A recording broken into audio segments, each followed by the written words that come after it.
Donald Trump has abruptly suspended trade negotiations with Canada. AM Agenda host Laura Jays joins us now for a full wrap from Washington, D.C. Laura, this could have implications on Australia. Yeah, look, Australia should be mildly concerned about this. Let me explain why. Because Donald Trump is playing hardball with Canada when it comes to negotiation over these tariffs. He's particularly concerned about this digital services tax. Now, this is a levy that Canada is trying to impose. It's a 3% levy on Canadian users of Amazon, Meta, so it's Instagram and Facebook, and companies like Uber and Airbnb.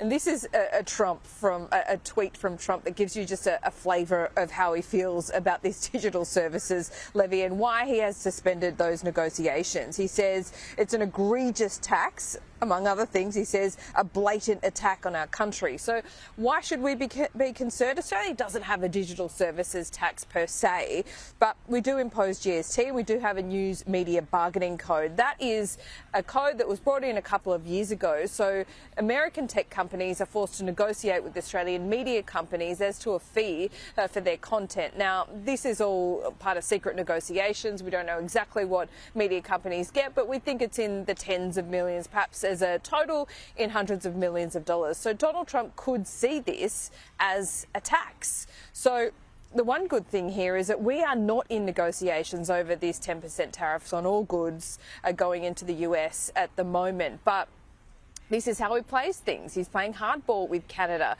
Would he see this news media bargaining code as a tax? Well, I don't know, but it's probably, a good lesson or something we should be studying from an Australian perspective. This is what he had to say at the White House a little earlier.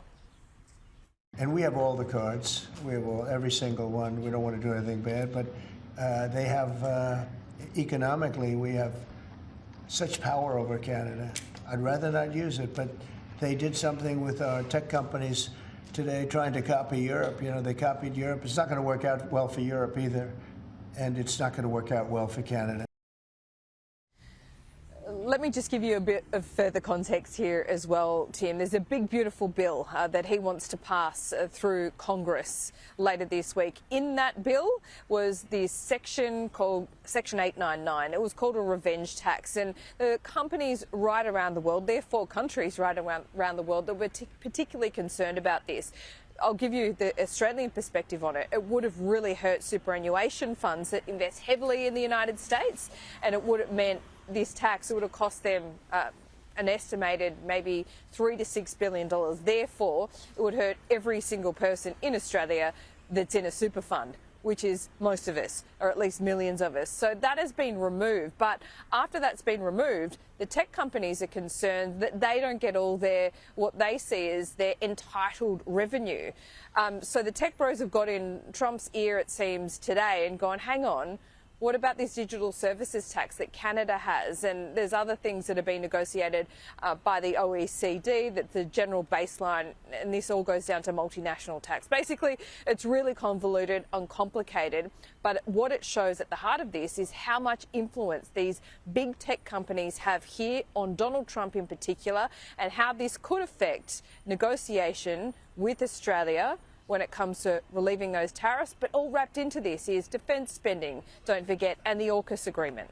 Absolutely. Laura, the other big story, or one of the other big stories, because there's many, isn't there, at the moment, Trump spoke on Iran and whether it still posed a threat. Yeah, that's right. He was asked about this, and it's less than a week ago that this secret attack was to big effect on Iran's nuclear facilities. We're talking about Natanz, Isfahan and Fordow. Fordow being the big one. Just 24 hours ago, we saw this extraordinary press conference at the Pentagon where Pete Hegseth, the Defence Secretary, went into great lengths to explain just how much damage these B-2 bombers, these ordnance, these bunker buster bombs can actually do. And so there's been a lot of back and forth in the media about how effective that mission was and how damaged Iran's nuclear program is. Trump was asked directly about this today. This is what he had to say. I said, look, you're a man of great faith, a man who's highly respected in this country. You have to tell the truth. You got beat to hell. And Israel was beat up too. They were both beat up. and it was a great time to end it. It was quick.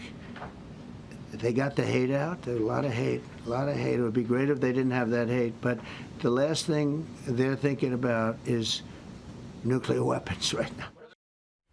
What about the latest in Gaza, Laura? And Donald Trump, of course, we know he wants this Nobel Peace Prize. Yeah, that's right. In the last half an hour, there's been this Oval Office meeting. It was actually an Oval Office meeting with Rwanda and the Congo. Yeah, we know he's going for this Nobel Peace Prize. He's in that meeting said that he wants to fix North Korea as well, and he's said that there will be a ceasefire in Gaza in the next week. This is what he had to say in the Oval Office.